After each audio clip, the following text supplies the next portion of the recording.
Assalamualaikum warahmatullahi wabarakatuh. Marilah kita lanjutkan kajian mata kuliah filsafat pesantren Genggong. Salah satu tematik yang akan dibahas 3 amal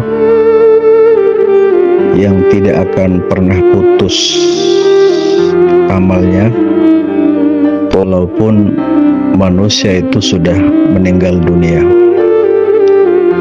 Satu di antaranya, pertama sedekah jariyah, yang kedua ilmu yang bermanfaat, yang ketiga adalah doa anak soleh.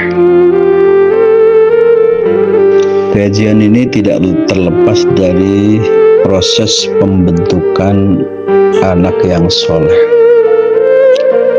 Betapa pentingnya menyiapkan anak yang soleh, memahami benar kajian teori tentang anak soleh, melatih diri untuk menjadi anak yang soleh, membiasakan diri berbuat amal-amal soleh sehingga terbentuklah karakter. Kemudian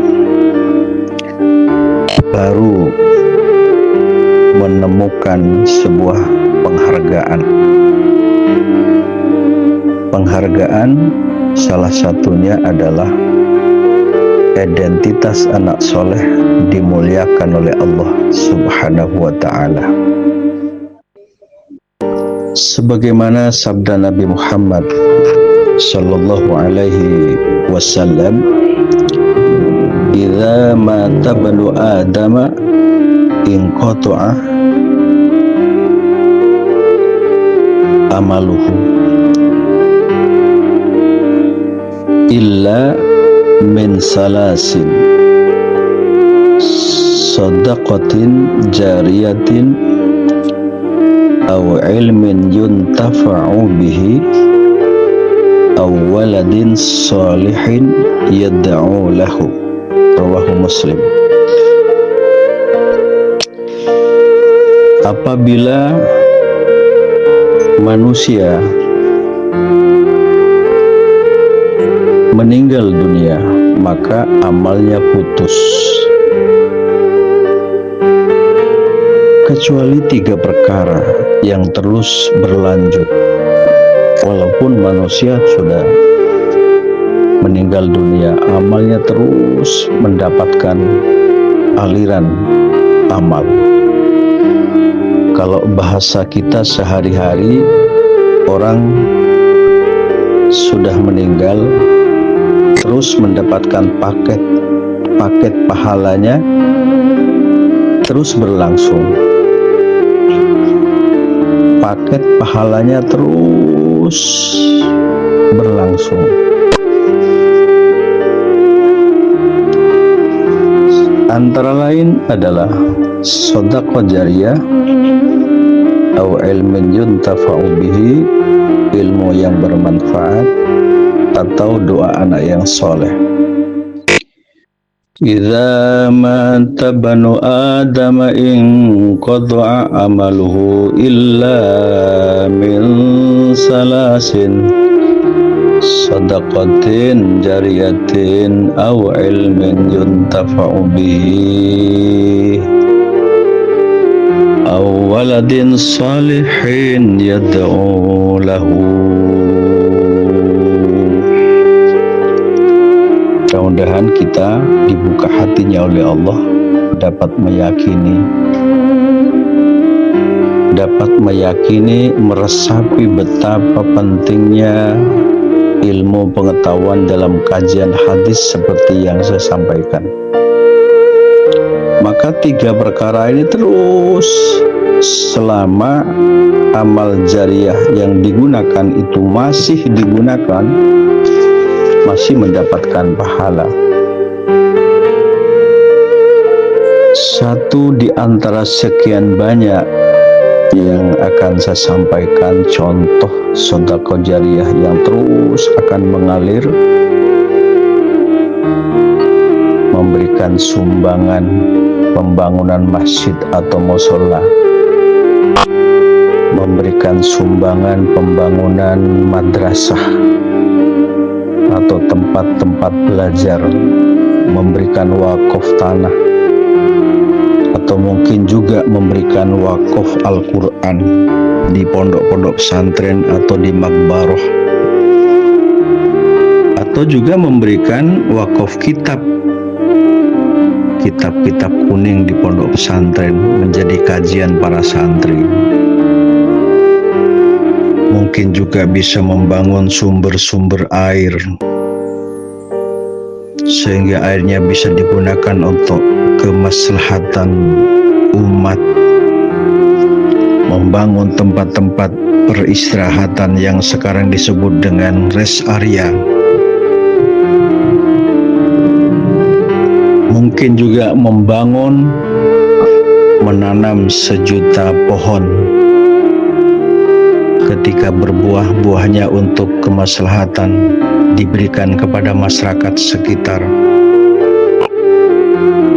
Atau mungkin juga bisa memberikan beasiswa kepada orang yang tidak mampu, yang pada akhirnya mereka menjadi sukses pada standarisasi keilmuan lembaga tertentu, yang pada saatnya mereka mengamalkan ilmu pengetahuannya. Maka termasuk proses itu bukti jariah ilmu pengetahuan. Man amila sholihan, man allama ilman. Ini dalam hadis ya. Man allama ilman falahu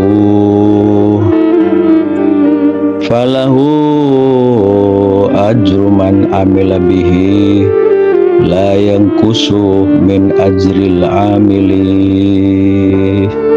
Man allama ilman falahu ajru man amila bihi la yanqusu min ajril amili. Man allama ilman falahu ajru man amila bihi la yanqusu min ajril amili. Barang siapa yang mengamalkan suatu ilmu, maka ia mendapatkan pahala, dan pahala dari orang-orang yang mengamalkannya tanpa terkurangi sedikit pun. Subhanallah. Ini betapa pentingnya ngaji ilmu pengetahuan itu. Ketika ilmu pengetahuan diajarkan kepada orang lain, asas manfaat menjadi jariah ilmu pengetahuan. Menjadi jariah ilmu, dia dapat pahala orang yang mengajar, apapun statusnya, guru, dosen, guru pada pendidikan dasar dan menengah, dosen pada pendidikan tinggi, program sarjana, dosen pada program pasca sarjana, program magister, dosen berpendidikan doktor, atau mereka mengajar di pendidikan program doktor yang profesor gurunya. Mereka mendapatkan ilmu, maka mereka mendapatkan pahala dari ilmu yang diajarkan. Begitupun yang ada di pondok pesantren ngaji kepada kiai, belajar dan mengaji, kuliah sambil ngaji kepada kiai. Salah satunya di pondok pesantren Zainul Hasan Genggong, yang kuliah ngaji dan kuliah dan ngaji apa yang diajarkan oleh guru kita bersama, Itu jariah ilmu pengetahuan beliau sang guru kita. Kita doakan sehat panjang umur, agar ilmunya mengalir terus kepada para santri, kepada para mahasiswa di Pondok Pesantren Zainul Hasan Genggong. Itu dalam kajian tematik ilmu yang bermanfaat. Contoh-contoh yang saya sampaikan, mungkin ada contoh yang tidak saya sebutkan. Awaladin salihin yad'u lahu, atau anak soleh yang mendoakan kepada orang tuanya. Ini dambaan setiap orang tua. Harapan orang tua jangka pendek maupun jangka panjang. Jangka pendek di masa hidup anak mendoakan orang tua. Orang tua tentu mendoakan sang anak. Jangka panjang harapan orang tua ketika kelak orang tua sudah tiada, maka mendapatkan asas manfaat dari ilmu yang dimaksud. Anak dapat mendoakan kepada orang tua.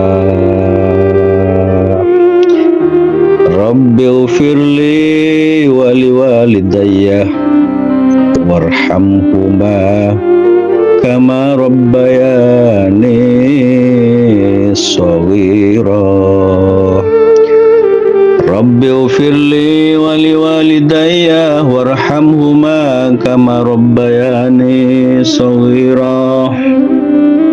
Ya Allah, ampuni kami dan ampuni kedua orang tua kami. Sayangi kedua orang tua kami, ya Allah, sebagaimana mereka menyayangi kami di waktu kecil. Belajar agama itu akhirnya menjadi indah. Inilah salah satu yang dicontohkan proses pendidikan di pondok pesantren.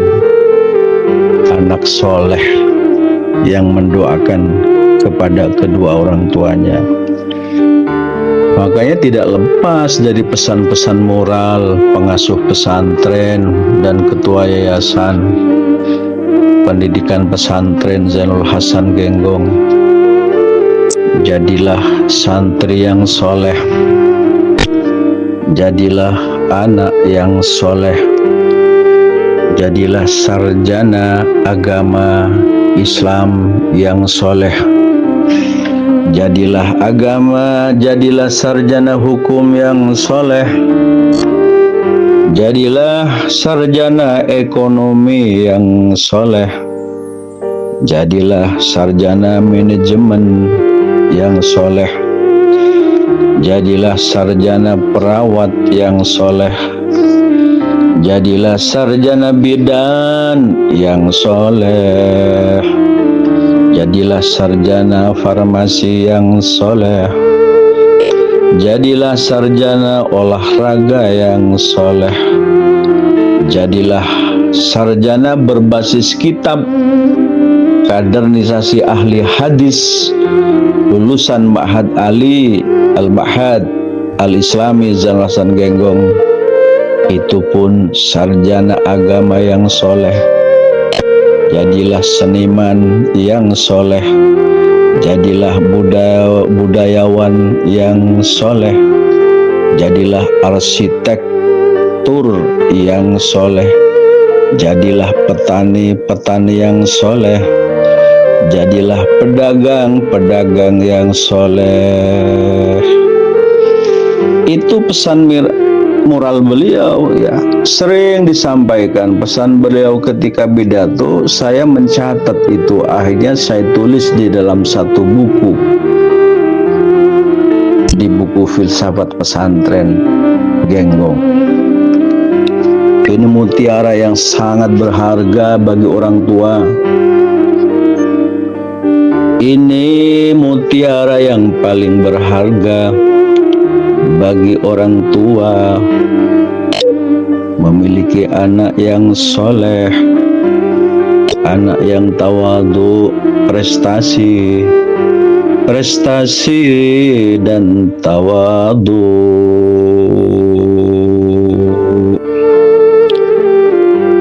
Demikian pula harapan jangka panjang,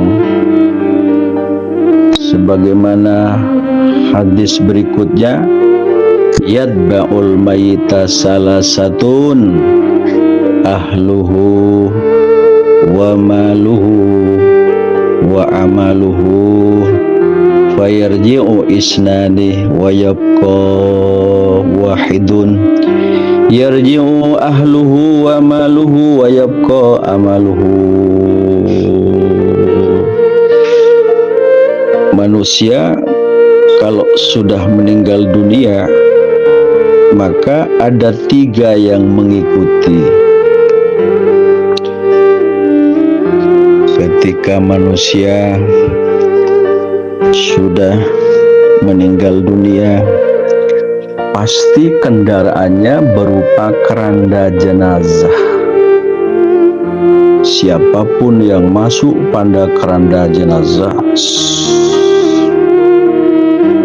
tidak ada yang gagal, pasti lolos.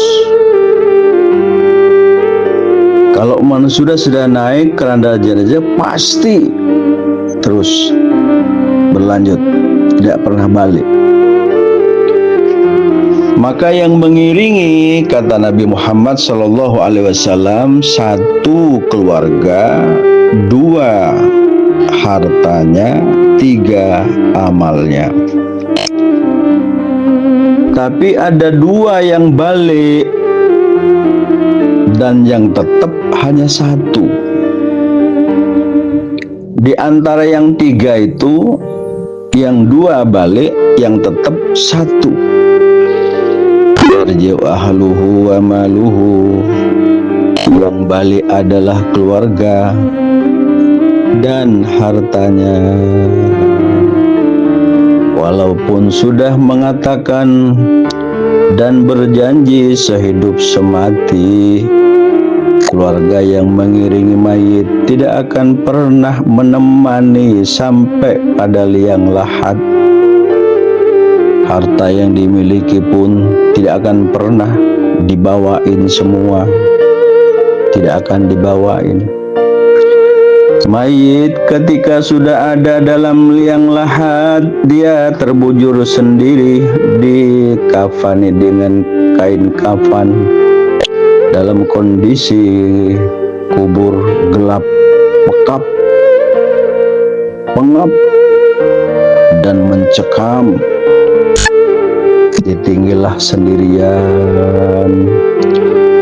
Wa yabqa amaluhu, yang tetap hanya amalnya, yang tetap hanya amalnya. Itu yang dibawa kehidupan jangka panjang sampai pada kehidupan berikutnya di alam kubur sampai kepada alam akhirat. Puasa atau amal apa yang dibawa? Yang dibawa tentu amal kebaikan kita, amal soleh yang dilakukan oleh kita berupa ibadah kepada Allah dan ibadah terhadap sesamanya. Ibadah kepada Allah, pahala sholat 5 waktu, sholat sunat qobliyah ba'diyah, sholat tahajud, sholat duha, dan sholat sunat yang lain yang diajari oleh pengasuh pesantren Zainul Hasan Genggong. Sedekah jariyah dibawa, jariyah ilmu dibawa, sedekah harta dibawa. Maka sangat beruntung bagi kita semuanya ketika dalam kehidupan dunia ini telah mempersiapkan, memahami apa yang terkandung di dalam hadis tersebut.